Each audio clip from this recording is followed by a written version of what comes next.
que no lo sabía de él, pero no lo había conocido.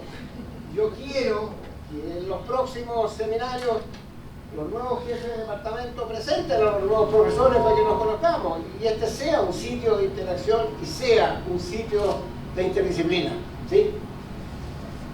Le aprendí a la Rosita Bebé, a la doctora Bebé, yo fui compañera de ella, así que Rosita, sí, le aprendí una frase fantástica. El vigor de un departamento, el vigor de una facultad se conoce no solo por los profesores, no solo por los alumnos, sino que por la calidad de sus seminarios, donde se intercambia, donde sale la vida académica. Y de todas las personas que he contactado para que nos den seminarios, qué bueno que se va a dar esta iniciativa y se va a dar esta instancia. ¿Sí? Quiero recordarle a los participantes de nuestra serie, no solo ustedes como compañeros, pero a los speakers, ¿sí? Que el lenguaje tiene que ser sencillo, pero muy abierto, para que no sea tan técnico que no haya nada que discutir. Y la idea es que la exposición sea breve, media hora, 35 minutos, para que predomine la discusión, ¿sí? Porque eso es lo importante, que intercambiemos ideas, que surjan proyectos colaborativos, que surjan instancias de conocernos más y de poder participar juntos, ¿sí? Oiga, entonces, Cefas. Que me ayuda a memoria porque... Oiga, entonces, quiero aprovechar como seminario de la facultad, sí, de felicitar a las nuevas autoridades. Este es el momento en que se junta el departamento y hay que felicitar a las nuevas autoridades elegidas, los jefes de departamento, que yo espero que se avecinen para que acompañen a sus compañeros que van a exponer. Quiero felicitar también a los nuevos representantes de los distintos comités, ya sea del departamento o de la facultad. Y también felicitar a los profesores en facultad nuestra. Tiene 7 personas que van a integrar el consejo universitario, que lo encuentro importante. Somos la segunda mayoría. Importante. Eso hace ver que esta facultad tiene disposición a amar y servir a la universidad y que quiere participar. Y también espero que se refleje participación en esta instancia de este seminario. ¿Sí? Quiero también indicar que esta es la oportunidad que vamos a iniciar para que conversemos.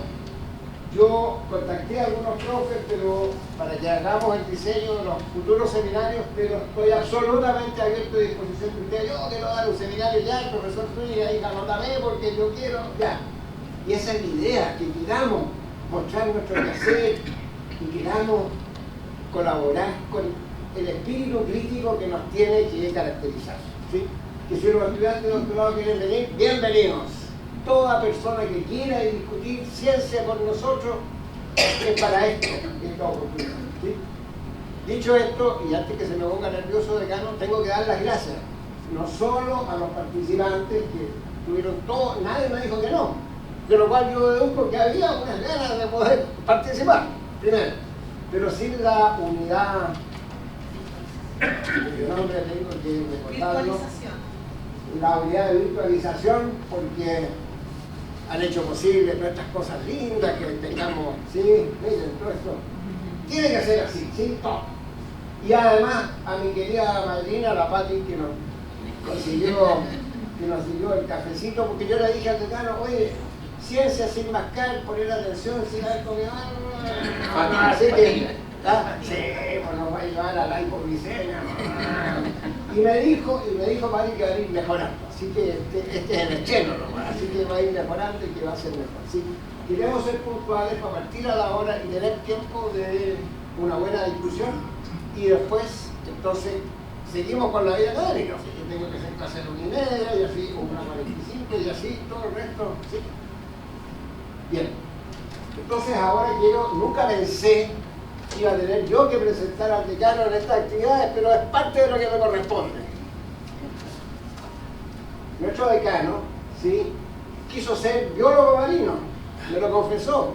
Fue a la Universidad de Concepción, vecina a su ciudad de nacimiento, y en la Universidad de Concepción empezó con su tesis de biólogo marino, él mismo me lo contó, caracterizando enzimas que venían del estómago de un cetáceo que está en la Universidad de Concepción, y ahí hizo algo de enzimología clásica y caracterizó estas enzimas. Pero después, el imán o el electroimán de la Facultad de Ciencias de la Universidad de Chile lo atrapó. Entre nuestro querido Ramón Latorre, Mario Luzoro, Juan Bachigalupo, Pablo Álvarez, toda esa cantidad de genios de la electrofisiología chilena, de la cual todos nos sentimos orgullosos, hizo que Bernardo se formara como un electrofisiólogo, y dentro de su vida de electrofisiólogo siempre interés en la neuroplasticidad, ¿sí? Después de haberse doctorado en esta área de la neurofisiología o electrofisiología en la Facultad de Ciencias, fue a hacer un postdoc a Estados Unidos y por motivos de la vida hizo un segundo postdoc con el profesor Manuel Villalón en la Católica. Y ahí lo conocí porque estaba siempre inquieto, un día por todos los laboratorios, averiguando qué era, y entonces me dijo, yo voy a hacer sistemas de informática mejores que lo que tienen ustedes para que hagamos registros. Yo estaba trabajando con los ositos, con nuestros estudiantes, haciendo curvas concentración-respuesta, viendo sitios alostéricos. Y ahí conocí yo a nuestro decano. Y nuestro decano, yo me enorgullezco mucho de esto, ¿sí? Ha sabido unir lo que todos los profesores en la vida académica hacemos, ¿sí? Todos queremos hacer investigación, pero hay un costo que está relacionado con la administración, con la gestión y con la vida de la académica, sea de la facultad o de la universidad. Y como todos sabemos, recordamos, nuestro decano participó con el rector Solesi en la vicerrectoría de los jóvenes, de apoyo a los jóvenes, ¿sí? Y después de eso, sí, vuelto a la facultad, se designó con nosotros y decano. Yo creo que es todo un camino que conjuga la ciencia con la administración. Y eso no está ajeno a lo que hacemos los científicos, porque es parte de nuestro quehacer, es parte de nuestro compromiso. Investigar, pero tiene que estar unido con esta parte de la gestión en la vida universitaria. Profesor Bernardo, o profesor Morales, como le digo yo, doctor Morales, oiga, usted nos va a hablar de sus amores experimentales. Uno. Ya, otra vez nos conversa de otros amores. Ya, muchas gracias. Muchas gracias, Juan Pablo. Sí, efectivamente, yo no soy compañero de Rosa Bebés, fui su alumno. Y efectivamente en ese grupo que mencionó Juan Pablo Huidobro, siempre se decía aquello, de que la manera de poder detectar que un departamento o una facultad está sana son los seminarios. Y eso ocurría, digamos. La calidad de los seminarios es un síntoma de cómo funciona esa facultad o ese departamento. Efectivamente, eso ocurría. Disculpen, mi voz, estoy un poquito resfriado, así que me disculpan por eso. Y en ese grupo, digamos, donde había muchos premios nacionales, donde me formé, eso era muy habitual, ¿eh? Así que espero que este inicio de seminario grafique aquello, ¿eh? Aquella cosa que tenemos que hacer los biólogos con los químicos. Tenemos que unirnos para potenciar la ciencia que hacemos en nuestro laboratorio. De esa forma vamos a tener mejores proyectos, más proyectos, y vamos a poder ir avanzando hacia el futuro para poder defender nuestra ciencia, nuestra investigación, porque vienen momentos difíciles, ¿ya? Yo lo menciono constantemente, en el país del norte ya está ocurriendo, en los vecinos ya está ocurriendo, y pronto nos puede llegar a nosotros y tenemos que estar preparados para eso, ¿ya? Y esto, los seminarios que se inician hoy, es un síntoma de aquello. Yo le voy a mostrar lo que he estado haciendo durante este tiempo. Bueno, el laboratorio de neurociencia, miren, yo le voy a hablar sobre los mecanismos celulares y moleculares del déficit atencional e hiperactividad, el síndrome de déficit atencional e hiperactividad. Es un trastorno, es un desorden, como usted quiera, ¿eh? O una condición. Ahora, ¿qué es lo que define el trastorno de déficit atencional e hiperactividad? Que de acuerdo a la estadística, Aquí hay más o menos unas 30 personas, ¿no? Al menos 3 tienen este síndrome, ¿ya? O este trastorno, o este desorden. ¿Y qué se caracteriza? Este es un trastorno, es un desorden neurodegenerativo que se caracteriza por tener problemas de atención, impulsividad e hiperactividad. ¿Ya? Muchos de aquí, digamos, probablemente tienen hijos con este trastorno o con este desorden, como ustedes quieran, y que hay un problema, cuesta para que ellos puedan aprender, etcétera, etcétera. Miren, de acuerdo a la American Psychiatric Association, ustedes tienen 3 tipos de trastorno de déficit atencional hiperactiva. Uno es solamente que tienen problemas de desatención. Ellos están en la sala y de repente pasa una mosca y se vuelan. Y hay niños que tienen solamente este problema. Hay otros que tienen, por ejemplo, que es impulsivo, hiperactivo, ¿ya? Que también solamente tienen eso. Son súper hiperactivos y también les cuesta por eso aprender, ¿verdad? Y lo otro es la combinación de ambos, que son hiperactivos y tienen problemas de atención, ¿ya? Ahora bien, miren, ¿qué es lo que está pasando en el sistema nervioso central de estas personas? ¿Ya? Que esto, les recuerdo, el déficit atencional no es algo que se da solamente en la adolescencia. Entre el 40 y 60% de las personas que tienen este trastorno se lleva hasta la adultez. ¿Ya? Y hay muchas personas, ¿ya?, de que tienen este desorden y no lo saben. ¿Ya? Y cuando toman un fármaco que yo les voy a explicar ahora, se dan cuenta, oh, yo era hiperactivo, mire cuánto tiempo perdí, puedo haber aprendido mucho más. Bueno, el 40, 60% se llega hasta la adultez. Y es muy heredable, ¿eh? Muy heredable. Miren, ¿qué es lo que está ocurriendo? Este es el sistema nervioso central. Y aquí, ¿qué es lo que tenemos? Tenemos una corteza cerebral que es, para que ustedes más o menos entiendan, es su computador. Es donde almacenan toda la información que ustedes están digiriendo, ¿ya? Y aquí tenemos un sistema límbico que es ¿quién? El que teclea este computador, ¿ah? El que controla qué información va hacia la corteza cerebral, ¿ya? Y de acuerdo a eso, miren, hay una hipótesis catecolinérgica que es muy aceptada, y les voy a mostrar después los resultados de por qué es muy aceptada, que hay un problema de la dopamina, que la dopamina está, por ejemplo, en el área segmental ventral y sus aferencias llegan hasta la corteza cerebral, y miren aquí, y también pasan por el hipocampo. Y esto es muy importante por lo que voy a mencionar luego, ¿ya?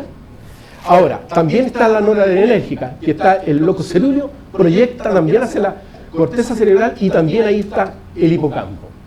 ¿Ah? ¿Por qué? Porque este es el síndrome de déficit atencional, ¿verdad? ¿Y dónde está la atención? Aquí, en la corteza prefrontal. Entonces todo el mundo dijo, bueno, estudiemos el asunto en la corteza prefrontal. Y todo lo que se sabía era corteza prefrontal. Bueno, lo que vimos después con Carlos, dijimos, bueno, pero todo esto, ¿qué es lo que tienen en común? Por ejemplo, estos niños tienen este problema. Tienen un déficit de la memoria de trabajo. ¿Qué es lo que redunda? Menos memoria de aprendizaje. ¿Y eso qué conlleva? Un bajo rendimiento. Entonces, ¿por qué no estudiamos procesos de memoria de aprendizaje? ¿O no? ¿Y dónde está alojado eso? En el hipocampo. Comenzamos a trabajar con Carlos en el hipocampo, en rebanada de hipocampo. Pero miren, antes de llegar a eso, miren, esta es la etiología de este trastorno o desorden, como ustedes quieran. Hay uno que es genético, es decir, si hay una alteración genética que induzca problemas en el receptor de dopamina, la dopamina es el neurotransmisor que ustedes están liberando en su cerebro, ¿ya? Y eso tiene receptores en que puede actuar. Y uno de esos receptores son el receptor de 4 y de 5, y también hay el transportador de ese neurotransmisor, porque una vez que se libera el neurotransmisor desde la membrana presináptica, tiene que ser recaptado, ¿ya?, para poder nuevamente cumplir con el hecho de tener reservas ahí de neurotransmisores y poderlo liberar, ¿ya? Entonces, si ustedes tienen alterado alguno de estos, ustedes van a tener el síndrome de déficit atencional y hiperactividad. Eso es un componente genético, ¿se fijan? Pero también hay neurobiológicos, es decir, hay reducción del tamaño de esa estructura. Y eso lo saben y les voy a mostrar después por qué uno reduce esa estructura. La corteza prefrontal, el cuerpo striato, y nosotros encontramos que también el hipocampo. Después les voy a mostrar que el hipocampo también. Y aquí uno puede estar, yo soy una idea, algún día vamos a escribir con mi laboratorio el concepto que yo tengo sobre el vaciamiento cerebral. ¿Ya? ¿Qué entiendo por el vaciamiento cerebral? Es que el cerebro de nuestros antepasados es distinto al de ahora. ¿Por qué? Porque antiguamente uno tenía que ir a las bibliotecas, tenía que leer mucho y tenía que tener una corteza cerebral de este porte para poder almacenar toda esa información. Pero hoy no es así. Sus alumnos no hacen eso. Sus alumnos, ¿dónde mantienen almacenada la información? En los tablets. ¿Verdad? Entonces ya no necesitan almacenar tanto. Y si no necesitan almacenar tanto, entonces la corteza va a irse reduciendo, ¿o no? ¿Verdad? Porque ¿qué es lo que son nuestros actuales estudiantes? Buscadores. Ellos son buscadores. Si ustedes les dan una tarea, quiero la solución a esto, ellos inmediatamente van a computar, esta es la solución. Son buscadores. Entonces, el cerebro también comienza a ser distinto, ¿se fijan? Y eso es neurobiológico. ¿Se dan cuenta? Pero también, miren, hay un aspecto que es ambiental. ¿Ya? Y esto es importante para nosotros, con el modelo que nosotros generamos más adelante. Es que la exposición prenatal a etanol y nicotina produce el síndrome de déficit atencional e hiperactividad en la descendencia. ¿Ya? Entonces todo esto, se fijan, está relacionado. Y yo lo que les voy a mostrar ahora, en lo que hemos hecho en mi laboratorio, es que todo esto hay una relación. Nosotros llegamos desde este modelo hasta finalmente ver el aspecto genético, hicimos estudios de epigenética, y también estructurales de acuerdo a las espinas dendríticas que nosotros tenemos en el sistema nervioso central. ¿Ya? Pero antes de que les pase a mostrar lo que hicimos en nuestro laboratorio, tenemos que entender una cosa, que es lo que es la plasticidad sináptica. Y mira, hay conceptos que yo digo que la ciencia cambia la conducta del ser humano. ¿Ya? Uno de esos, por ejemplo, es la relatividad de Albert Einstein. Antes de Albert Einstein nadie hablaba de relatividad. Hoy día cualquiera me dice, no, eso es relativo. ¿Ah? No, lo que tú estás diciendo es relativo. ¿Por qué? Porque apareció Albert Einstein y cambió nuestra manera de pensar. Y otro es esto, la plasticidad sináptica. ¿Ah? Porque hoy ustedes le preguntan a cualquier mamá, papá, lo que quieran, no, es que mi hijo es súper práctico, aprende súper bien, rápido, idioma. Porque ya está el concepto de plasticidad, cambió nuestra manera de comunicarnos. ¿Ah? Y este es un concepto. Ahora, ¿qué es lo que es? Miren, nosotros percibimos el universo a través de los sentidos, ¿verdad? Esos fotones que están viniendo aquí me impactan en mi retina. De aquí va al núcleo geniculado lateral y de ahí a la corteza visual primaria. Y ahí yo digo, este es un fotón. Después eso baja, ¿ya? Y entra por aquí esa información, ¿ya? Y este es el hipocampo. Entra por aquí, comienza a reverberar aquí y después eso se almacena en la corteza cerebral diciendo, este es un objeto, ustedes vieron. Así perciben el universo ustedes. ¿Ya? Y ahí tienen el gusto, el olfato, todo es así. ¿Ya? ¿Y por qué es importante esto? Miren, porque aquí, este es el hipocampo, este es un platanito que ustedes tienen en el cerebro que está relacionado con los procesos de memoria y aprendizaje. Cada cosa que ustedes están aprendiendo ahora está ocurriendo aquí. ¿Ya? ¿Y qué es lo que es la plasticidad? ¿Por qué yo les menciono la plasticidad? Porque hay modelos de plasticidad sináptica que son más o menos ampliamente aceptados de cómo usted almacena la información en su cerebro. Y es de esta forma, miren. Este es el hipocampo. Aquí ustedes tienen una de las vías, el giro dentado, el área CA3, aquí están las colaterales de Schaffer y este es el área CA1. Y aquí en esta área, por si acá, donde se han fijado que cuando ustedes llegan a un lugar siempre hacen esto, empiezan a ubicarse en el espacio, es porque aquí están las células de espacio. Esas que cuando usted levantan así, después se vuelven, esas son las células del espacio, son los GPS que ustedes tienen. A todos aquellos que están diciendo, ya estamos escuchando una lata, quiero irme a mi casa, se le empiezan a prender esas células para poder llegar a casa. ¿Se fijan? ¿Ya? Pero miren, ustedes, ¿qué es lo que pueden hacer aquí? Pueden colocar un electrodo de registro y pueden aquí colocar un electrodo de estimulación. si ustedes en una rebanada de cerebro de ratón, ¿ah? Que, a ver, déjame mostrarles, espérense, puedo mostrarle una.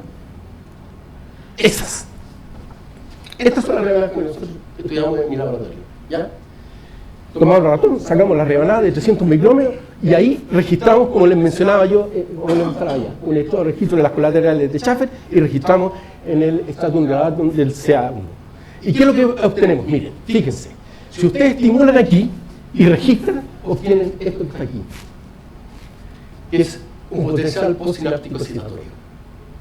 Hay corrientes de entrada en la neurona postsináptica y ustedes registran en esto. Estos son registros extracelulares, este es el presinapse de Woolley, eso no importa, pero miren, ustedes pueden, cada vez que estimulen, van a obtener esto. ¿Ya? Un potencial de campo. Ustedes lo pueden hacer, lo siguen haciendo, así, pero de repente, si ustedes dan un estímulo de alta frecuencia, así, aquí, y después vuelven a registrar cada 15 segundos, miren, obtienen un aumento en la amplitud del potencial postsináptico excitatorio. Esta es la non-temporal excitation, la LTP, que está ocurriendo ahí en su cerebro. Y este es el mecanismo mediante el cual ustedes almacenan la información en su cerebro. Es la manera en que ustedes aprenden. ¿Se fijan? Y esto, miren, aquí hay un gráfico en que está mostrando el registro sináptico en función del tiempo. Miren, aquí cada 15 segundos. La amplitud que ustedes miden aquí, esta amplitud, está aquí. Si ustedes vieron aquí el estímulo de alta frecuencia, que son situaciones traumáticas que ustedes viven, o que les interesa mucho. Por ejemplo, yo siempre digo, el primer amor nunca se olvida. ¿Por qué? Uno se pregunta, ¿por qué? Por esto. Porque es tanta la impresión que tiene, es tanto las endorfinas, todo lo que quieran, que ocurre esto que está acá, la LTP. Es decir, usted, un estímulo de alta frecuencia, aumenta la amplitud, y esto puede durar días, semanas y hasta años. Y este es el mecanismo que se conoce o se acepta de cómo ocurre la plasticidad sináptica y se almacena la información en el cerebro.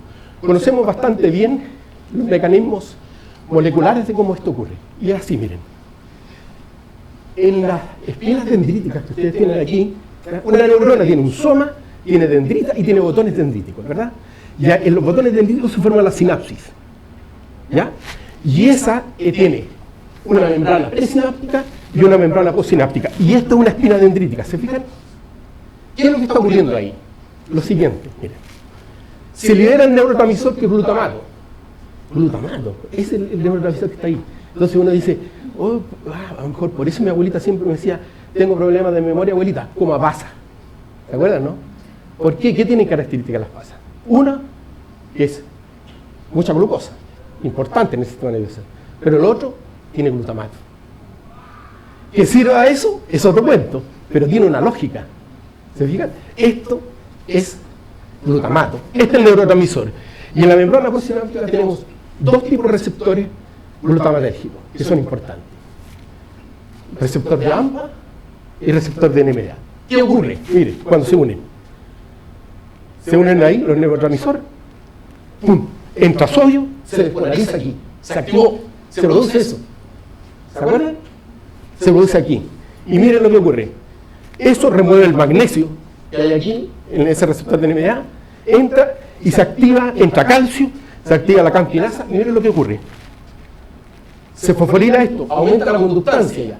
Es decir, hay más corriente, ahí aumenta ese crecimiento que yo les mostré, comienza a ser mayor, ¿se fijan? Pero lo más importante, miren, se insertan receptores en la membrana. Y eso se movilizan, y ahora tenemos 1, 2, 3, 4 receptores ahí. Por eso que aumenta tanto la amplitud, ¿se fijan o no? Esa es la LTP. Es el mecanismo que está ocurriendo cuando a usted le impresiona algo, cuando quieren aprender algo. ¿Ah? Hay LTP, y esta es la forma. Ahora, vamos a volver ahora, esto es un paréntesis, vamos a volver al trastorno de déficit de atención hiperactiva. Uno de los fármacos más utilizados es el metilfenidato. ¿Ya? Y esto, ¿por qué me metí en esto? Fue por una cosa anecdótica. Mi hijo, que hoy día ya es médico, por suerte, a mi hijo le dijeron, me dijo, ¿sabe qué? Una señora del colegio tiene que llevarlo al neurólogo porque él tiene hiperactividad. y va a tener que consumir Retalin, terrible Retalin. ¿Ya? Entonces yo le dije, pero ¿cómo? Sí, ¿cómo le vamos a dar Retalin si ni siquiera conocemos el mecanismo? Entonces yo le dije a Carlos, ¿sabes qué? Tenemos que aprender a conocer cómo funciona el metilfenidato. Urgente. Y comenzamos. La rebanada. Y esto es lo que hicimos, miren. En esta rebanada, que la colocamos nosotros en una cámara, superfundimos esto que está aquí, metilfenidato. Y miren lo que ocurre con la LTP, que son los mecanismos de memoria de aprendizaje, ¿verdad? Miren, hay un aumento en la LTP, que es dependiente de la concentración. Y si ustedes hacen el ajuste de estos datos experimentales que están aquí, ustedes pueden fitear estos datos con un S50-74 nanomolar. ¿Se fijan, no? Es más, miren aquí. Ustedes ven aquí que esto se satura a los 5 micromolar. Entonces con Carlos decidimos, ok, saturemos los sistemas de hoy en adelante. Vamos a agregar solamente 5 micromolar. A full, que esté funcionando el metilfenidato. ¿Ok? Perfecto. Lo teníamos. Pero después dijimos, bueno, pero ¿qué está pasando con el metilfenidato? ¿Qué es lo que ocurre con ese metilfenidato? Bueno, los receptores de AMPA, esos receptores que yo les mostré, son tetraméricos, son de 4 subunidades. ¿Ya? Y una de esas es una subunidad que se llama GluAU1. Y ese tiene un sitio de fosforilación, que es la serina 3831. Y comenzamos, cuando hacíamos esta LTP, tomamos la rebanada y íbamos a medir por Westerblot la fosforilación de esto. Y miren lo que ocurre. Primero, la LTP común y corriente, que inducía eléctricamente nomás. Mire, hay un aumento en la fosforilación de la unidad 831. ¿Se fijan o no? Ya, ok. Pero miren, el metilfenidato no produce más. Se queda ahí nomás. No hay diferencia significativa entre ellos. Ok, perfecto. Entonces, si la 831 es la que induce el estímulo eléctrico, entonces, ¿qué es lo que está haciendo que se eleve la LTP con el metilfenidato, verdad? Esa es la pregunta.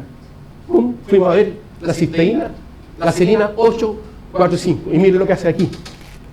Esta es la LTP, como corriente, ¿verdad? La LTP, esa, ¿verdad? Esta.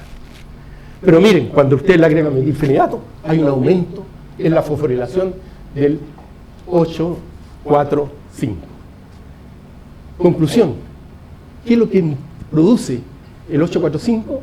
La fosforilación, movilización de receptores AMPA hacia la membrana. ¿Se fijan, no? ¿Ya? Y es más, miren, y esto lo hizo Claudia Cabral dijo, a ver, pero veamos dónde están esos receptores entonces. ¿Ah? Si el metilfenidato está fosforilando receptores AMPA, ¿lo está llevando a la membrana? Sí, efectivamente, miren. Este es cross-linking, que es una técnica que no era el caso que yo le explico acá. El asunto es que esto, ¿qué detecta? Detecta los receptores que están en la membrana o los que están en el interior de la célula. Y miren ustedes, hay diferencias significativas aquí. Cuando ustedes agregaron LTP con metilfenidato, hay una diferencia significativa. Es decir, que el metilfenidato, ¿qué es lo que está haciendo?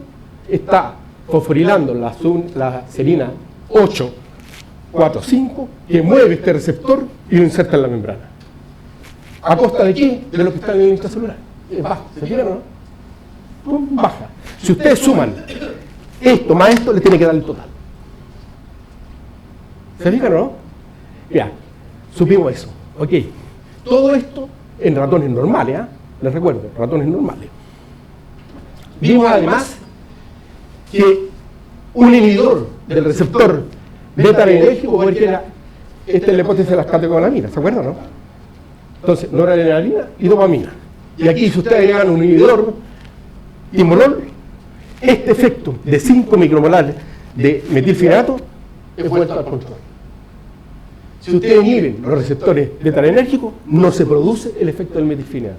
¿Se fijan, no? Con timolol. Pero también está con un inhibidor de los receptores dopaminérgicos. ¿Eh? Porque nosotros ya sabíamos que el metilfenidato activa receptores de 1 de 5. Y estos receptores son los que están 7 veces en la membrana, activa la vinilciclasa, aumenta la AMP cíclico y activa la proteína quinasa. Ese era el mecanismo. Nosotros agregamos un inhibidor del receptor de dopamina, ¡pum!, y lo ha llevado abajo. Entonces, después fuimos a ver el mecanismo de transducción. ¿Es cierto eso que decíamos, que este es el mecanismo? Agregamos inhibidores de la PKI, ¿ya?, de la proteína quinasa A, y se ejerce el mismo efecto, lo inhibe. Entonces ya vamos conociendo paso por paso el mecanismo en que actuaba el metilfenidato, ¿ya? Nuevamente aquí vimos que el incremento de la fosforilación de la unidad 845 era en función del tiempo, lo que fuimos viendo. ¿Cuánto se demoraba el metilfenidato en ejercer un efecto? En el tiempo. Y ahí ustedes pueden ver que a los 10 minutos no hay, pero sí a los 60 minutos hay un gran efecto del metilfenidato, ¿ya? Y este es el mecanismo que producimos y lo aceptaron, ¿eh?, con Carlos. Este es el mecanismo. Mira, aquí tenemos área CA1, célula glutamatérgica, presináptica, postsináptica, y nosotros colocamos aquí una vía dopaminérgica y una vía adrenérgica. ¿Qué es lo que hace el metilfenidato en esto? Es inhibir este transportador, NET, que es el que recapta el neurotransmisor. Si inhibo ese recaptador, ¿qué es lo que va a ocurrir? Va a aumentar la concentración de neurotransmisor. Y eso está ocurriendo aquí. ¿Y esto dónde actúa? En receptores adrenérgicos beta. Y esto libera mayor cantidad de dopamina, y esa dopamina actúa sobre receptores de 1, de 5, y toda esta cascada de neurotransmisores para que, a través de la proteína quinasa A, fosforile serina 845 y se inserte en la membrana. ¿Se fijan? Es el mecanismo que nosotros determinamos y ha sido bastante aceptado, digamos, en el campo, y esto es uno de los trabajos que nosotros tenemos más citaciones, ¿no, Carlos? Esto, ¿ya? Entonces después teníamos el siguiente problema. Cuando en una oportunidad en que nosotros fuimos a Johns Hopkins, estaba la problemática, ¿saben cuál? De que si era ético que los estudiantes de medicina tuviesen títulos a expensas del metilfenidato, porque un estimulante del sistema nervioso central, pues claro, ¿no? Te eleva la LTP, o sea, te hace más inteligente, ¿o no? Entonces lo que nosotros hicimos fue, pero eso es así, realmente, ¿cómo lo podemos estudiar? Dando estímulo, 2 tipos de tratamiento, uno que sea agudo, un solo estímulo, y el otro que sea crónico, varios estímulos, ¿verdad? ¿Por qué varios estímulos? Porque para poder tratar a los niños con trastorno de déficit atencional son tratamientos prolongados. ¿Se fijan o no? Pero esto, sí, insisto, sigue siendo animales sanos. Nosotros queremos conocer el mecanismo del metilfenidato, ¿ya? Y esto es lo que ocurre, miren. Estos son datos del Morris-Watermain. ¿Saben lo que es el el laberinto de Morris? Es una piscina en que ustedes tienen una placa ahí donde cuando colocan un ratón, viene, comienza a nadar hasta que encuentra esa plataforma, ¿ya? Después lo colocan una segunda vez. ¿Qué creen que va a ocurrir? Que el ratoncito se va a demorar menos. Cada vez que yo lo ponga, cada vez se irá demorando menos. Y eso es esto, ¿eh? El tiempo en que encuentra la plataforma en función del número de sesiones. ¿Se fijan o no? Aquí uno dice, este que está aquí aprendió más que este que está acá, porque se demoró menos. Si el ratón es más inteligente, lo va a encontrar más rápido, ¿no? ¿Sí? Ya. Pero aquí lo que nosotros hicimos es estimular una vez con metilfenidato ese ratón. Y miren lo que ocurre. Este es el salino, y cuando ustedes hacen una aplicación, miren, aquí hay diferencia significativa en la segunda y tercera sesión. Es decir, que ese sí funciona. Aprenden más rápido, ¿se fijan o no? Y ahí ustedes dicen, por eso que los estudiantes de medicina hacen eso. Se toman una vez nomás, después no toman más. Pero rinden en el examen. ¿Entienden o no? ¿Por qué? Porque ¿qué pasa en estos organismos sanos cuando ustedes hacen tratamiento crónico? Esto, miren.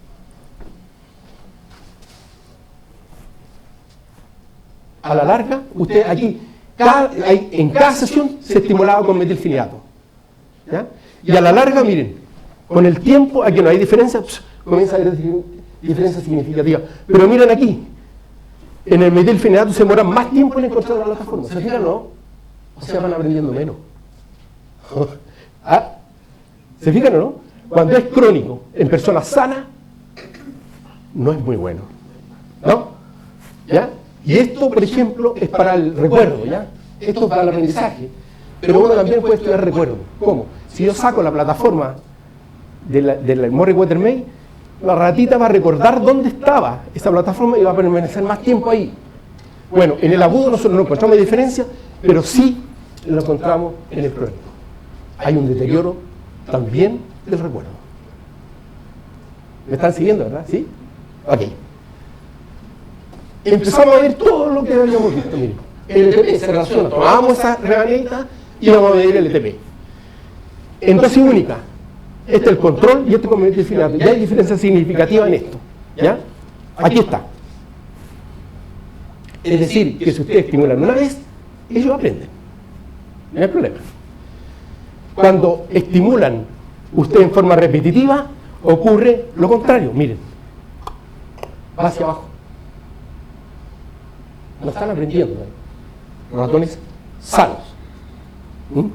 Fuimos a ver si esto era cierto en esta rebanada y superfundimos con forcolina, y que es un activador de la cascada de segundo mensajero, etcétera. Eso no importa, es para ver que las rebanadas estaban funcionando, estaban bien.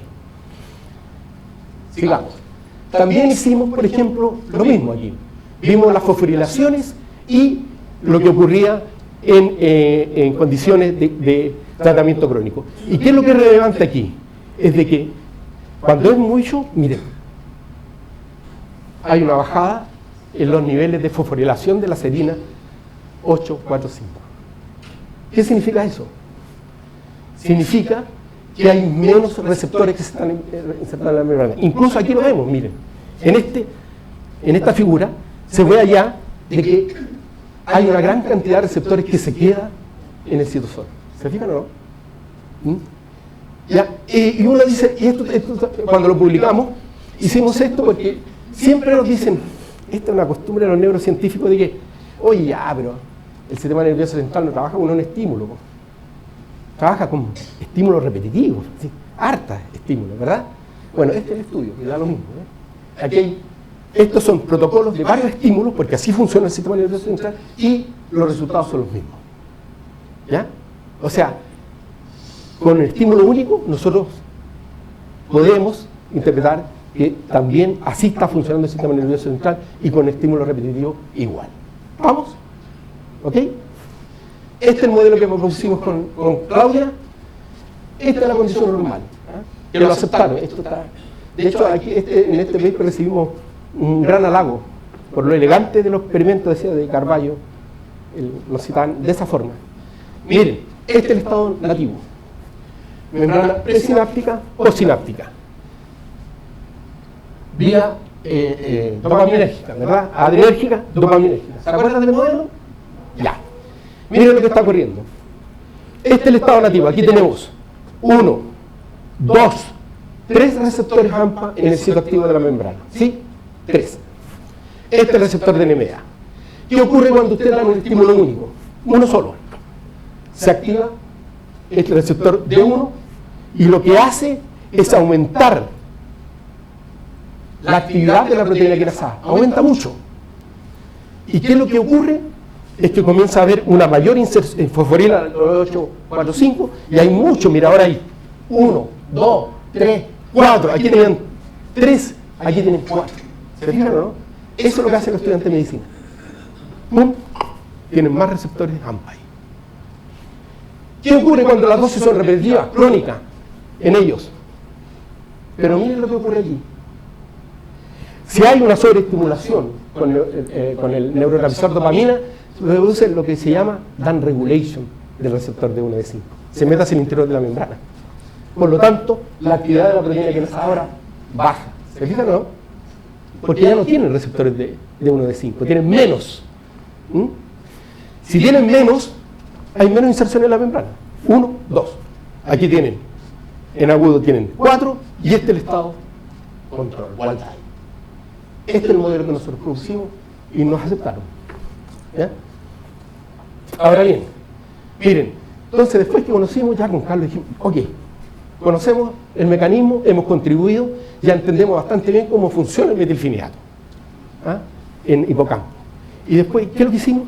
Generamos un modelo de trastorno de déficit atencional y hiperactividad. Y aquí, recuerden, en la etiología ambiental, ¿se acuerdan? ¿Qué es lo que hicimos? Alimentar una hembra con nicotina. Su descendencia, esta que está aquí, tiene los... ¿Y cuánto lo aplicamos? 0.1 miligramo por ml, le damos a la hembra, su descendencia tiene el trastorno de déficit atencional y hiperactividad. ¿Y cómo lo sabemos? Por eso. Esa es la hiperactividad del ratón. Miren lo que ocurre. Este es el control, este es el con trastorno, y miren lo que ocurre. Esta es la actividad total de distancia que ha viajado. Aumenta. ¿Qué ocurre si yo lo trato con metilfenidato? Eso baja. Es con el control. ¿Se fijan o no? Si nosotros, esos ratones, que son hiperactivos, le damos metilfenidato, le bajamos la hiperactividad. ¿Se fijan o no? Bien. Esta es memoria de trabajo.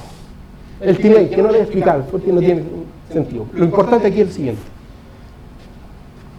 En memoria de trabajo hay una disminución. ¿Cuál es la memoria de trabajo? Esas decisiones que ustedes toman, buenas o malas. Esa es working memory. Y eso, si ustedes miren, aquí hubo un deterioro. Si hay un deterioro de eso y ustedes le dan metilfenidato, ¡pum!, lo recuperan. ¿Se fijan cómo vamos hilando el sistema? Estos son ratones con trastorno de déficit atencional y hiperactividad.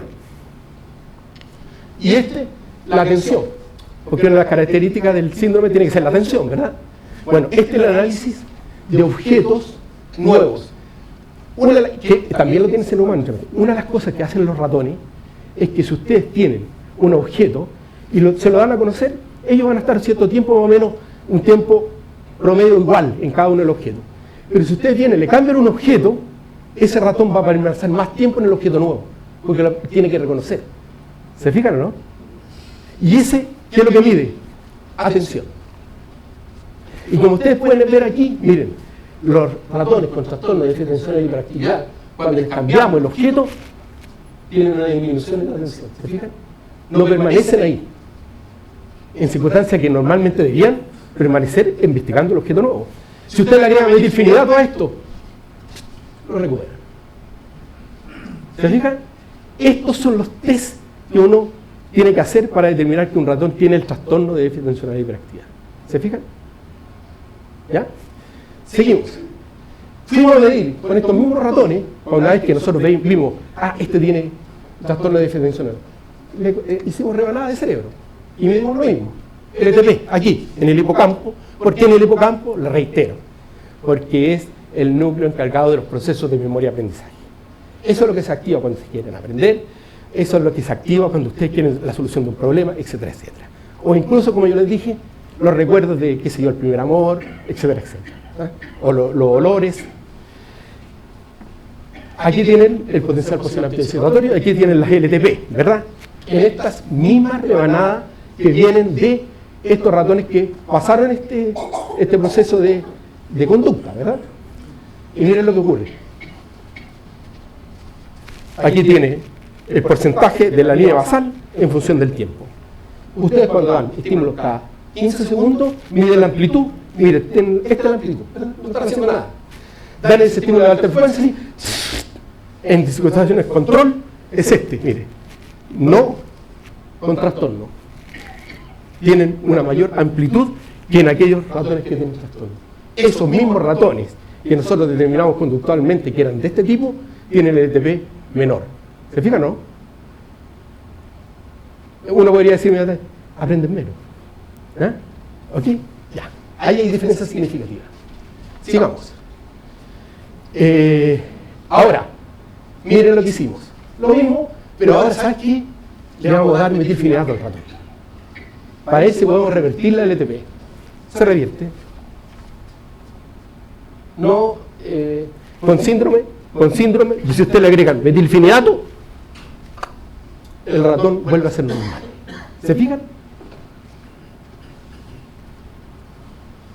También vimos, y esto lo voy a pasar rápido porque esta es una cosa muy técnica, nos fuimos a ver a la célula única, Patch-Clamp.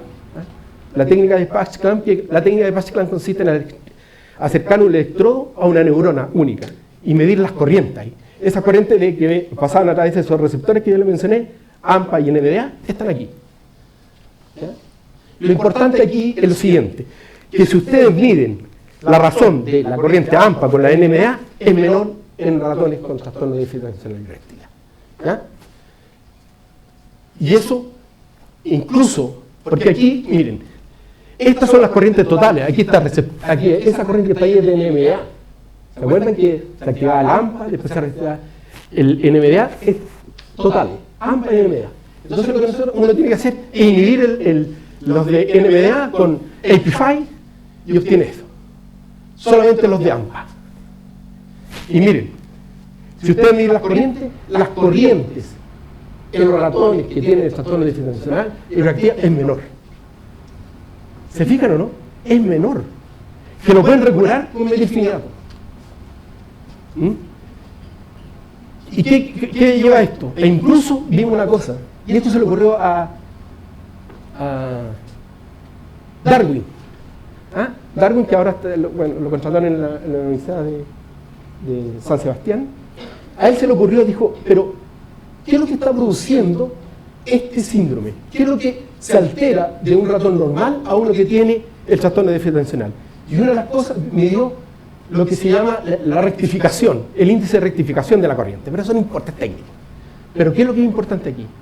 Yo les dije que el receptor de AMPA era tetramérico, ¿se acuerdan? 4 subunidades, alfa 1 y alfa 2, ¿verdad? Pero cuando la corriente esa rectifica, es que el receptor de AMPA no tiene GLUA2 y permite la entrada de calcio. ¿Se fijan o no? Entonces nosotros aquí estamos demostrando con esto, con este índice de rectificación, que el cambio, lo que está ocurriendo, que está produciéndose, es también el cambio de las unidades del receptor de AMPA. ¿Ya? ¿Ya?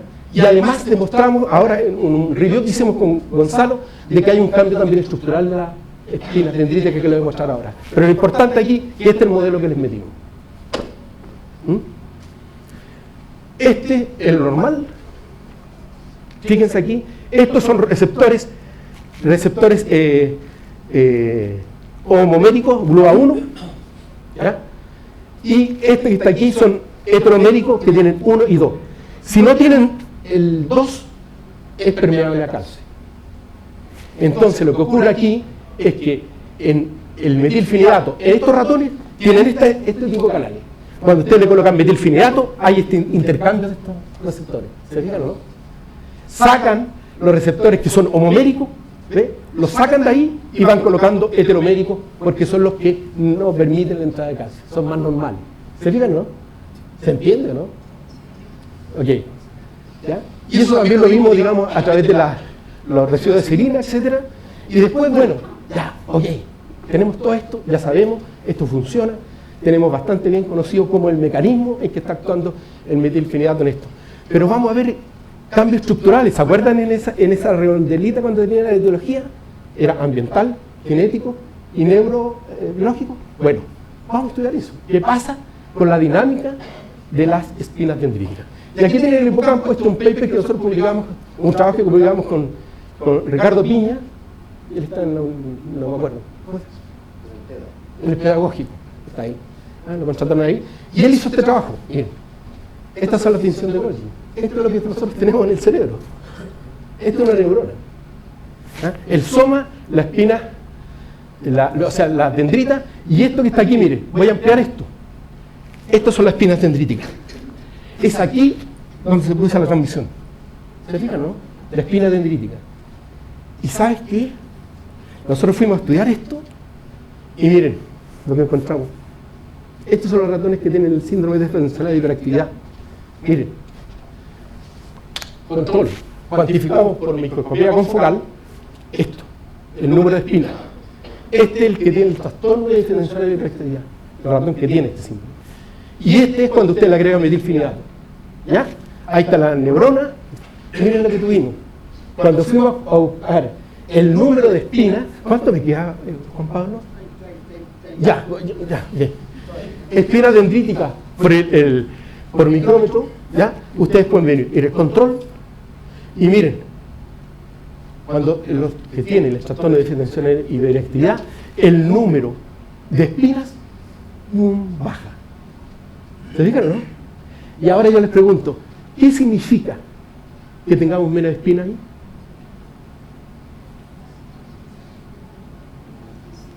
Exacto. El área comienza a reducirse, el volumen, y efectivamente, los ratones que tienen, ya lo vamos a mostrar después, que tienen menos espinas, tienen un volumen más reducido en su sistema nervioso. ¿Se fijan o no? Ok.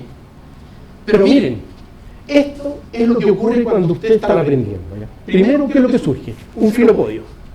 Después vienen esta estructura, hasta llegar a Mushroom, que es de Cayampa. Esa es la madura. Esa es la que a ustedes les funciona cuando ustedes tienen que pensar, aprender, etc.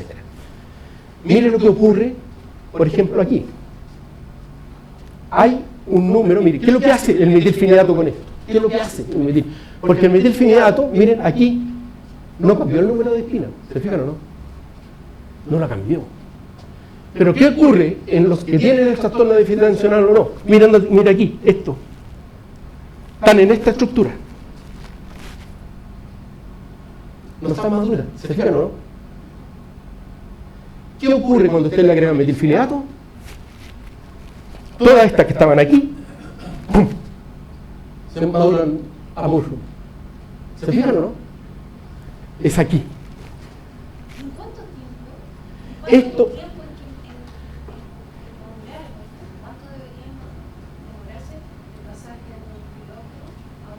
Bueno, esa es una muy buena pregunta. Súper buena. Claro.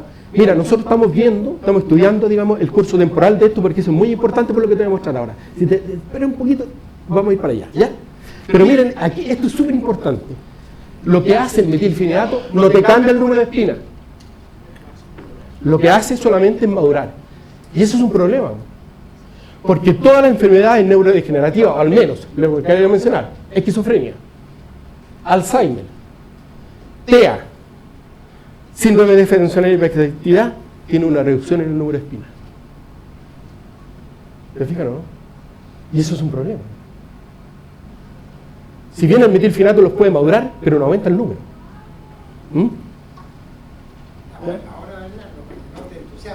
Pucha, ya, miren, esto también, miren. Entonces el problema ahora es, ¿cómo yo soluciono el problema? ¿Cómo lo soluciono? Con un compuesto que me pueda elevar el número de espinas, ¿o no? Riluzol. Este es un fármaco que es de la esclerosis lateral amiotrófica que se usa, pero nosotros encontramos que es además un espinogénico. Aumenta el número de espinas. Miren, esta es la LTP, aquí, fíjense, miren. ¿Ya? PNE, miren, el Riluzol. Aumenta el número de espinas. Pero tiene un problema. El Riluzol. ¿Qué es lo que ocurre? No las madura. Vaya para la suma, estamos mezclando los dos. Si le damos el palo al gato, vamos a poder incluso incursionar en otros trastornos de déficit atencional y hiperactividad. ¿Se fijan, no? ¿Ya? ¿Sí? Ya, bueno, ahí conversamos. ¿Ya? Eso es el asunto. Y además, mira, después, ¿qué es lo que hicimos con Rodrigo? ¿Sabes qué? Vamos al asunto epigenético. Metámonos a estudiar los genes. Y esto es lo que vimos. Miren. Con este estudio, aquí tienen, este es el Differential Methylate Region y Differentially Methyl Position, que es el DME, donde ustedes pueden metilar los genes. ¿Ya? Esto es un estudio epigenético, metilación de genes. ¿Ya? Y aquí ustedes lo pueden hacer en los genes o en regiones. ¿Y qué es lo que encontramos? Tomamos ratones normales y nuestros ratones con trastorno de déficit atencional, y lo que vimos fue, miren, aquí ustedes tienen que aquí hay diferentes genes que encontramos, que si usted, el punto es el siguiente, si ustedes tienen hipermetilado un promotor, ese se apaga. ¿Sí? Ya. Perfecto. Miren, aquí tenemos el COR7 que encontramos nosotros. Y el COR7 es un gen que está relacionado con la neurogénesis. La encontramos en esto. Y, miren, tiene mucha hiperventilación, pero poco RNA. ¿Se fijan? No se transcribe, porque está hipermetilado. ¿Ya? Y ahí encontramos, miren, esto, termino con esto, por favor. Miren, esto para ver, porque hay un componente de género también aquí, ¿eh? Los hombres son más hiperactivos con síndrome de defensa hiperactiva que las mujeres, ¿se fijan, no? Y eso está aquí, miren. Estos son los wild type.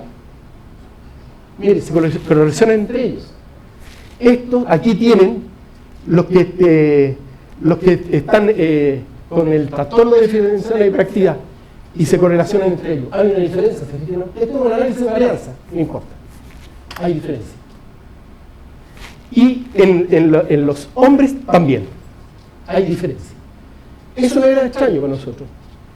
Pero lo que sí era extraño de que encontramos esto, que hay diferencia entre esto. Entonces, y fuimos a los cromosomas. Sacamos el X y el Y. Son iguales. Se esparce la hipermetilación y la hipometilación en cualquier parte de los cromosomas. Y esta es la lista fantástica que tenemos y estamos aquí estudiando. Estos son como los 20, nosotros tuvimos alrededor de 281 genes ahí. ¿Cuáles vamos a ir a estudiar ahora? Tenemos que estar a conversar, a negociar con Rodrigo ahí, dónde nos tiramos para ver, digamos, qué genes son los que están relacionados con este trastorno de déficit sensorial inducido por nicotina. ¿Ya? Y aquí hay algunos candidatos, a ver, déjenme buscarlo. Ya, y bueno, eso es. Bueno, y esto es para mostrar, digamos, de que aquí, por ejemplo, mire, estos genes que están relacionados con el sistema nervioso durante el desarrollo. Ahí es donde están los problemas, eso sí que lo encontramos. ¿Ya? Entonces, ahí están las conclusiones, que ya ahora las paso, y a esta gente, pues, pucha, sin ellos no es posible. ¿Ya? Eso es lo que les quería poder contar.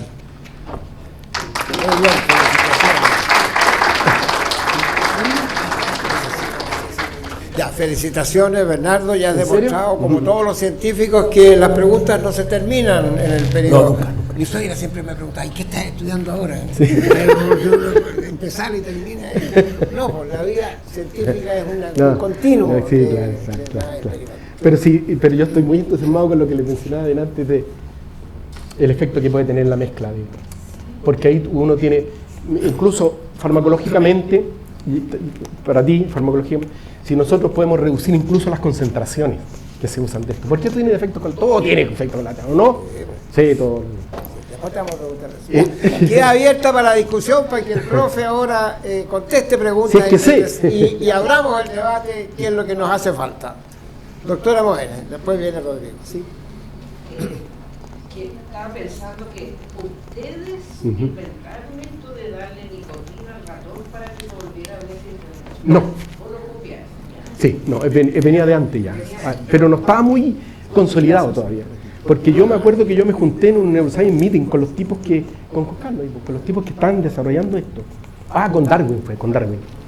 Y ahí estuvimos hablando y ellos habían publicado como 2 papers uno era en el Journal of Neuroscience, sí, Journal of Neuroscience, y ellos estaban convencidos que era un modelo, entonces nosotros dijimos, ya, probemos con con el efecto ambiental. Pero la pregunta va ¿qué será lo que la nicotina hace dentro del modelo esto de que si pudieran haber más estos mushrooms o menos o en qué afecta la nicotina? ¿Se sabe?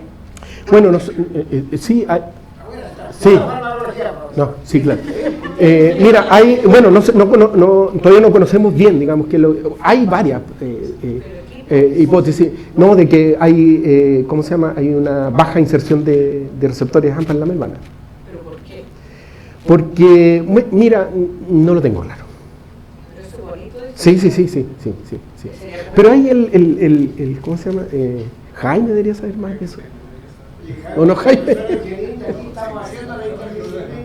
No es tu problema. Gracias, Jaime. Vamos a colaborar ahora.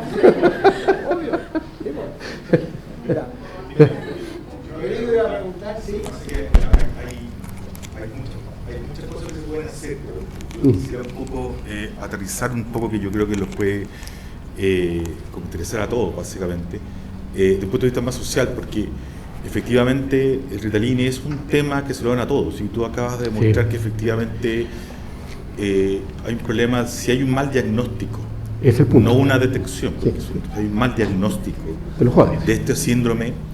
Tú dijiste, al menos yo conté 4 veces que estamos haciendo un daño si le damos eso. Sí, claro. Entonces, este es un tema social también, que abarca mucho, porque afecta a toda la familia. Entonces, en ese sentido, ¿cuál es tu labor en esto? Porque oye, gracias por yo sabiendo esto, me encuentro con cualquier neurólogo y le digo, ¿sabes qué? Vaya a hablar con el doctor Morales, porque lo que está haciendo está mal.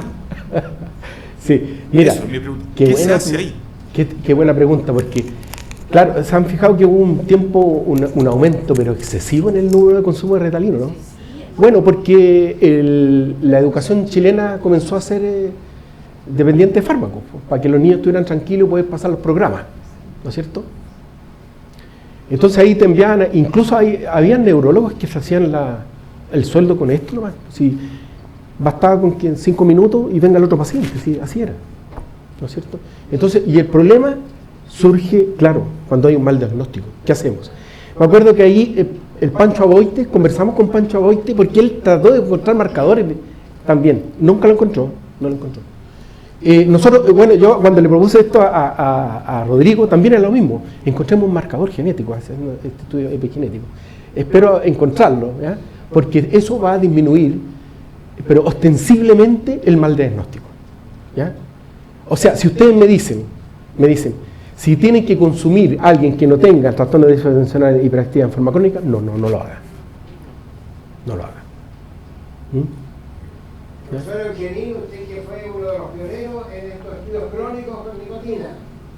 Sí, bueno, mi pregunta es más que nada con el Ritalin. Ya. Tiene que ver con los aspectos que mencionó Rodrigo. Pero en la práctica médica seria, del neurólogo serio, el tratamiento con Ritalin está presente. Sí, claro.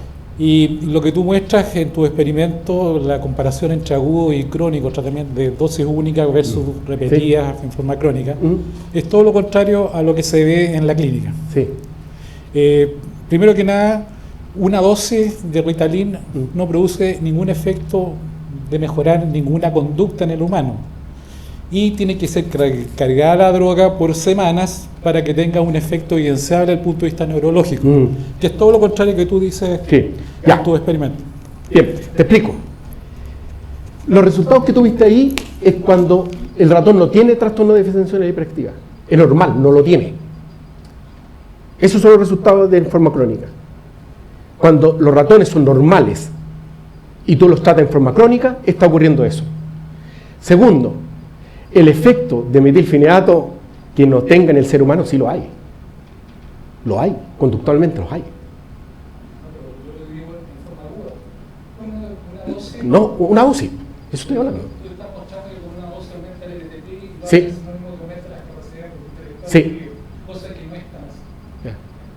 No es tan directa la relación entre el LTP y el aumento del LTP y la conducta, digamos, de mejora de habilidades. Bueno, ahí tenemos una discusión y digamos, bueno, no nos vamos a poner de acuerdo en eso. Porque yo creo que sí lo hay, pero eso es el debate científico. Sí. Eso es lo que Oye, yo me quedé metido. Sí. ¿Por qué reúnen el debate? O sea, yo me quedé metido. Al final, ¿qué es?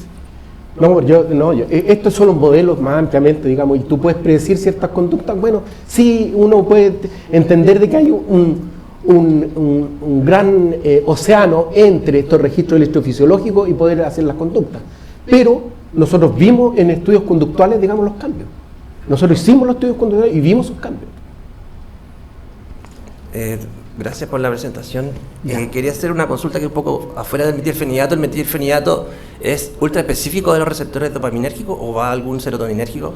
Específico para el intercambiador el captador de dopamina y adrenalina, para los dos.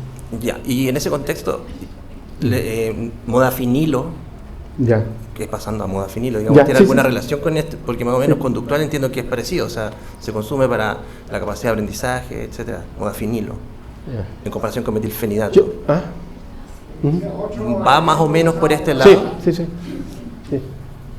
Sí, pero la pregunta ¿cuál es? Sí, la relación que hay entre el consumo de modafinilo pudiese ser más o menos parecido a metilfenidato. Ya. Es que yo no conozco muy bien cuál es el mecanismo del modafinilo, no Ya. lo conozco.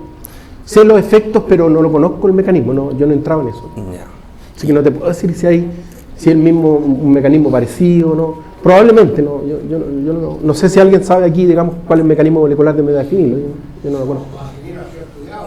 Sí, pero yo no lo conozco. ¿Tú lo sabes? Sí, pero yo no sé. Ya, ¿cómo es? No Entonces, se sabe mucho. no se sabe mucho. Ya esa era la pregunta. Esa era.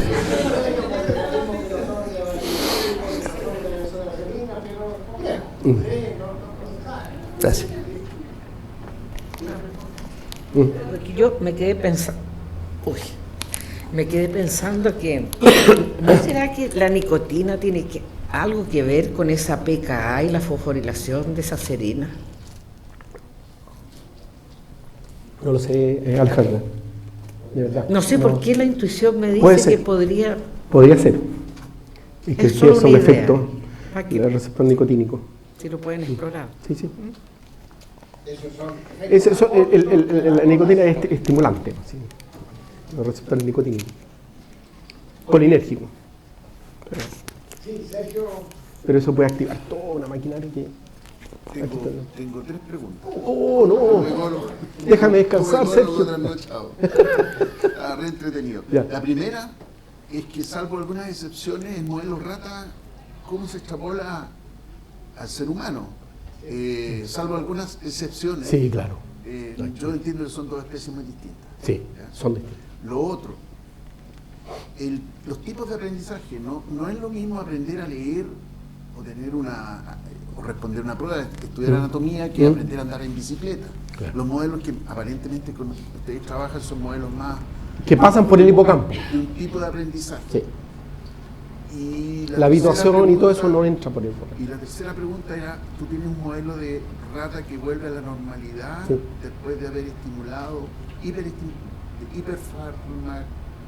Con un fármaco, claro. Sí. Vuelve, sus niveles de Claro. receptores vuelven Claro. a la condición original y Sí. por lo tanto sostener el estímulo tiene mucho sentido para aumentar el aprendizaje.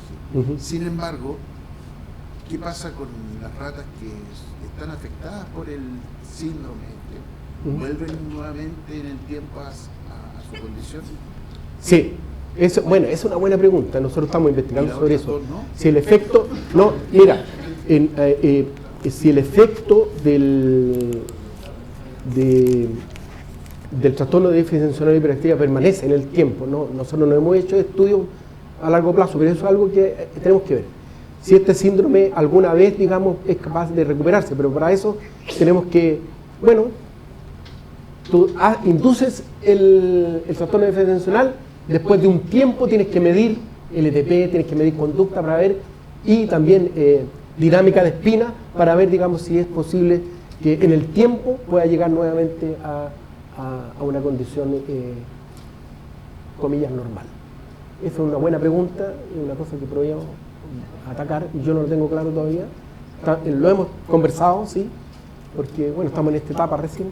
Y claro, yo creo que es una muy buena pregunta, porque si uno extrapola lo que ocurre también en el ser humano con respecto a eso, mira, las especies son distintas, claro, pero hay una gran similitud, digamos, no es baja, ¿ya? Y todo un gran aprendizaje que hemos tenido nosotros sobre estos trastornos y todo ha venido de la rata. Es más, el potencial de acción que corre por tus venas, por tu cuerpo, perdón, se conoció en el axón gigante calamar. Y en el mismo. Entonces, estos son modelos que uno aprende porque trabajar en el ser humano no es primitivo. De hecho, estos trabajos que nos aceptaron ahora Rodrigo se fue. Bueno, con Rodrigo nos aceptaron ahora, es porque la gran novedad es que nosotros lo hacemos en tejido. Porque todo esto, por ejemplo, en el seno humano se hace en sangre. Porque no puedes ver marcadores en cerebro. ¿Te das cuenta? Entonces, todo eso, digamos, tenemos mucho por hacer, como dijo, y una de las cosas que el punto que tú colocaste, la última, que dijiste, sí, es una cosa importante por hacer. Y ahí también ver el efecto del metilfenidato, también si perdura o no, el metilfenidato, el efecto. Farmacocinética. Claro, claro, sí, en el tiempo, no, el curso temporal de esto, claro. ¿Cuáles son las concentraciones que se le entregan ¿A lo humano? a los ratones que ustedes probaron? Un micromolar por kilogramo de peso.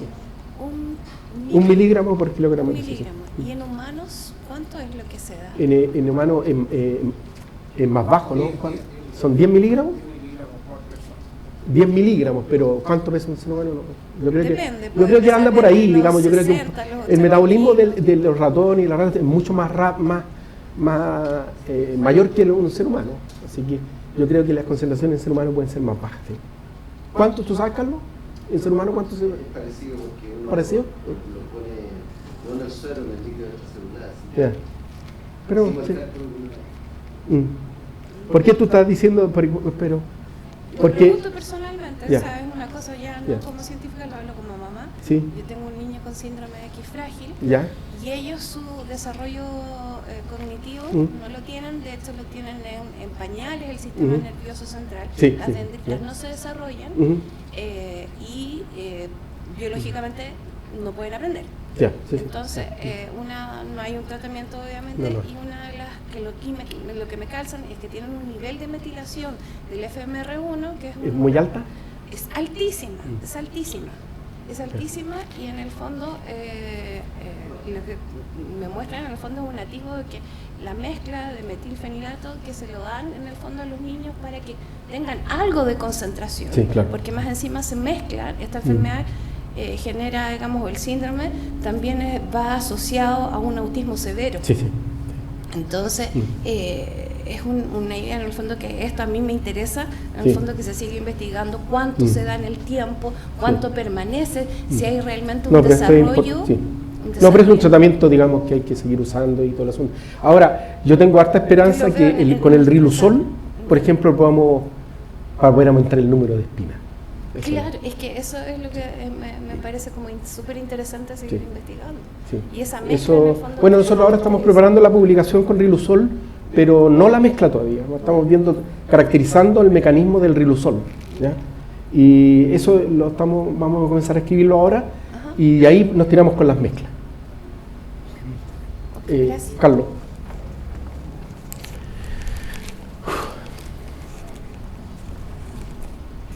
Ya solo un comentario para los estudiantes. Esto es como un aviso comercial. Si ustedes se fijaron en la línea temporal de este trabajo, comenzó el 2015, bueno, un poquito antes, ¿ya? Y entonces estamos de aniversario de 10 años, ¿ya? Con esta 10 historia, años, wow. ¿ya? Entonces, las preguntas interesantes requieren el tiempo que requieren, ¿ya? Y quiero destacar que en este proceso se ha formado mucho capital humano, no solamente estudiantes de doctorado, Sí. sino que estudiantes de pregrado, y hay muchas oportunidades para seguir aumentando esta historia.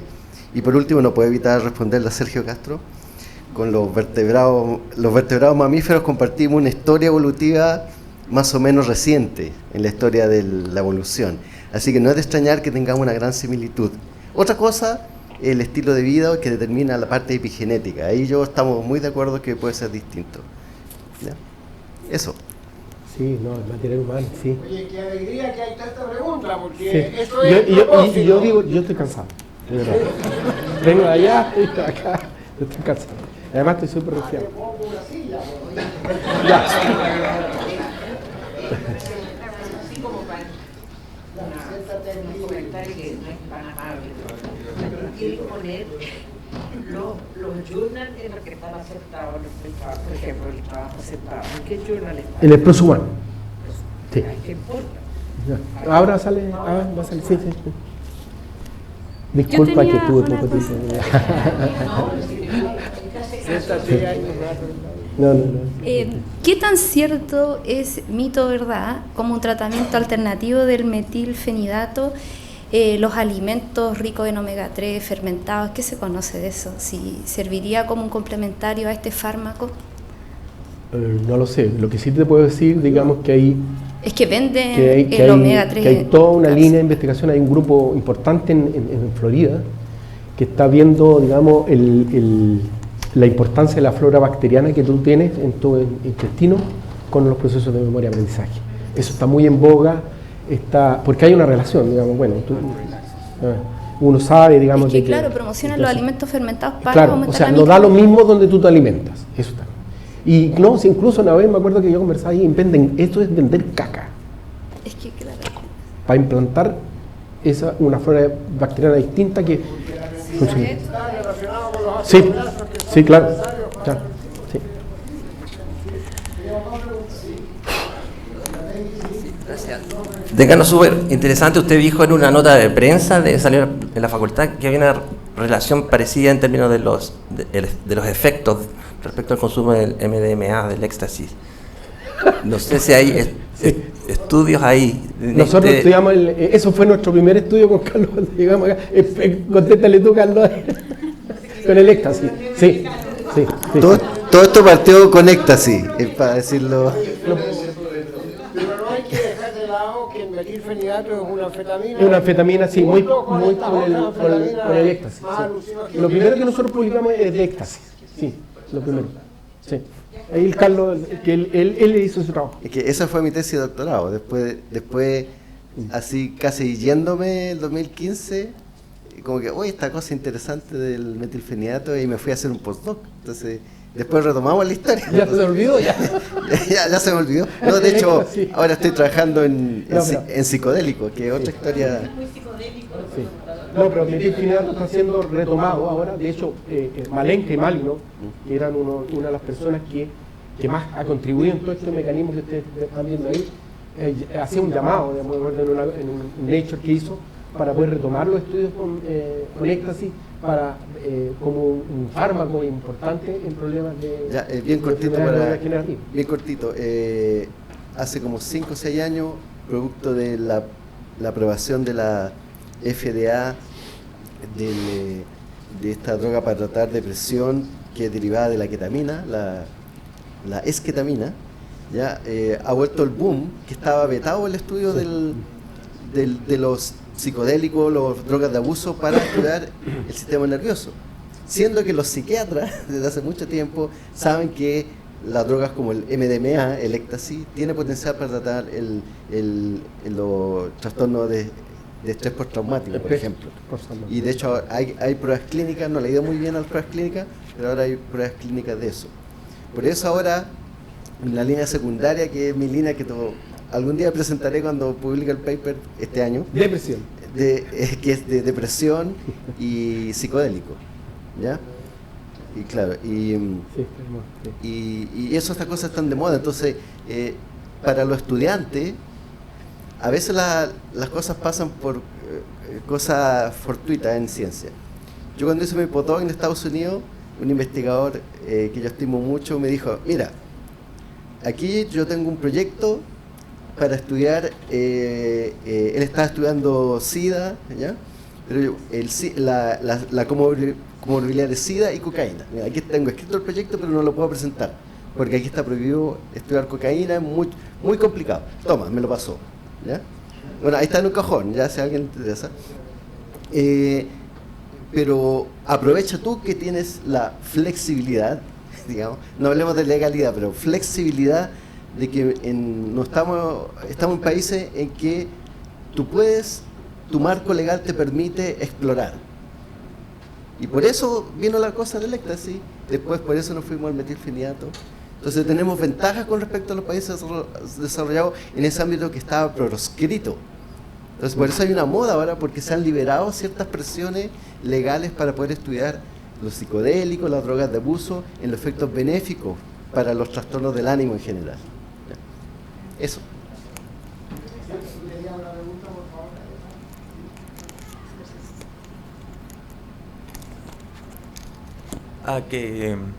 si tienen una proyección a futuro, especialmente en esta época donde la juventud actualmente está más enfocada y orientada a las redes sociales, o sea, en el tema de que prestan más atención a lo que ocurre allá, más en la, digamos, en la realidad misma, tendiendo a distraerse y todo ese tema. Complicada tu pregunta. Está difícil. No sé si la entendí bien, digamos, pero mira, no sé si te lo puedo resumir. El otro día vi una conferencia súper interesante sobre una encuesta de los profesionales nuestros. ¿Y sabes lo que salió? Que el gran problema de que tenemos aquí, que nuestros profesionales técnicamente son espectaculares, están por sobre el promedio, nuestros profesionales. Pero uno de los problemas que tenemos es con respecto al nivel cultural y el problema socioeconómico. ¿Ya? Y una de las cosas que sale de ese estudio es que sí es necesario, sí, para poder superar eso, tenemos que meternos con neuroeducación y estimular cosas que tienen relacionadas con las emociones. En otras palabras, ¿qué es lo que estoy diciendo con esto? Porque uno dice, bueno, ¿qué diferencia había entre Steve Jobs y Bill Gates, que llegaron, nos cambiaron el mundo en circunstancias que no eran ricos? El nivel cultural también de Steve Jobs no era tanto tampoco. ¿Qué es lo que había ahí? ¿Qué es lo que le hacía? Una era la ambición, ¿no? Era un tipo ambicioso.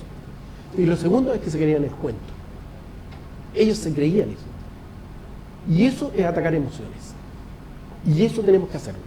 Una manera de solucionar este problema nosotros acá es atacar eso que tú te dices, las emociones, y eso tiene que ver, digamos, con creerse el cuento. No sé si te respondí o no. Sí, además de que en parte estábamos el tema de que estamos ayudando a fomentar la atención con el apoyo de este trastorno. Ah, sí, claro. Ya. Sí. Oye, Bernardo, científico sin ambición. No, sí. No anda la cosa, dice usted. Pero es la ambición de Steve Jobs, ¿usted quiere? Todas las ambiciones son buenas, si se Ya. dejan controlar. Ya. Listo. Oye, Ok. Bernardo, te tengo una pregunta. En una facultad de química, Ya. como la nuestra, Sí, de sí. biología, Sí. ¿has pensado una combinación de glimusol con metilfenidato? Sí. Una sola. Una sola, una sí, claro. nicotina, los dos Sí, claro. Esa es la idea. Eso es lo que queremos. ¿Qué hay químicos orgánicos No, claro. de síntesis? No, y por ejemplo, alguna ¿Hay vez pensado? yo me acuerdo que estuvimos con Federico Tasca, estuvimos conversando sobre los sensores. Sensores químicos para poder medir en el sistema nervioso central de espina. Incluso, miren, nosotros, el último proyecto que estábamos realizando con Justi era para estudiar espina de las cosas. ¿Y qué es lo que estaba ocurriendo ahí? Y ahí eso era asunto netamente de sensores. Y eso es lo que estaba promoviendo. Son más ¿Ah? proyecciones que Sí, tiene- pero esa relación la tenemos que ver. Modelos de ¿cómo se llama? De modelar nuevos fármacos para poder atacar esto que la dice. Sí, porque aquí hay químicos orgánicos de... Sí. Pero nosotros, yo de tuve una buena relación me acuerdo con químicos, pero se terminó porque vimos un compuesto, sauroína, pero lo hizo los argentinos. Ellos me vinieron acá, oye, pruébanos esto, en memoria, claro, y ellos la modificaron, porque yo les decía, no, yo quiero que atraviese la barrera hematoencefálica, toma, ahí está. Oye, yo quiero que haga esto, ahí está. Eso eran espectaculares, y eso se puede hacer. Sí, pero se debe hacer una Lo publicamos en el Journal Neurochemistry. Lo publicamos. Muy bien. Otros comentarios, que estamos aprovechando estos diálogos y... Tenía el pronóstico ahí que yo me miraba. Sí, aquí me lo guardé. Sí. ¿Hay otros comentarios? No, gracias por escucharnos más. Sí, gracias. Espero que les haya gustado. Que abrimos el